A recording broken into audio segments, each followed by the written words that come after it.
ketika gejala-gejala awal tadi sudah pernah Anda rasakan barangkali ya, maka nanti jika tidak diantisipasi akan ada gejala-gejala berikutnya, yakni seperti tremor makin parah dan semakin menyebar.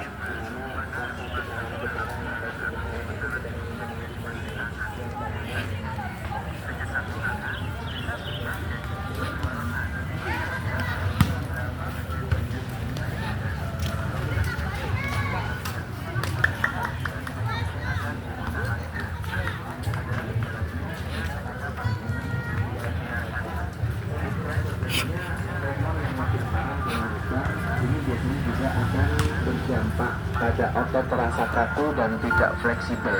Jadi kondisi badan seseorang ini ketika terjadi Parkinson ini akan semakin terasa kaku. Bukan hanya itu saja,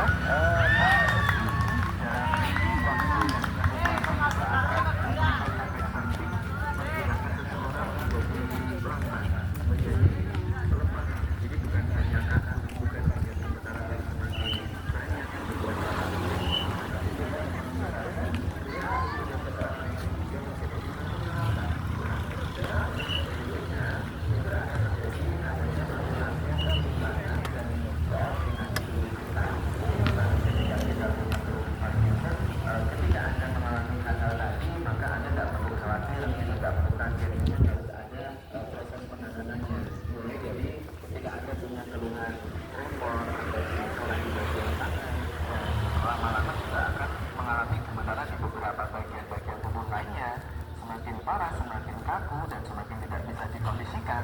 Ini merupakan salah satu proses terjadinya keluhan penyakit Parkinson.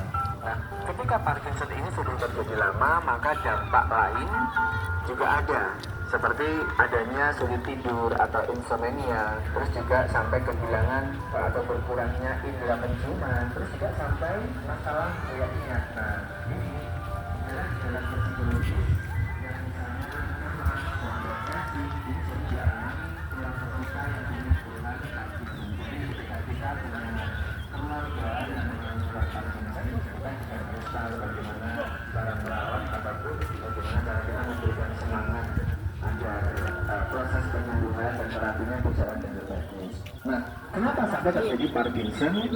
Memang ada beberapa hal atau beberapa faktor yang sering menyebabkan terjadinya keluhan-keluhan Parkinson. Seperti apa saja faktor-faktor yang menjadi penyebab keluhan Parkinson? Insya Allah nanti juga akan saya sampaikan kepada pendengar semuanya.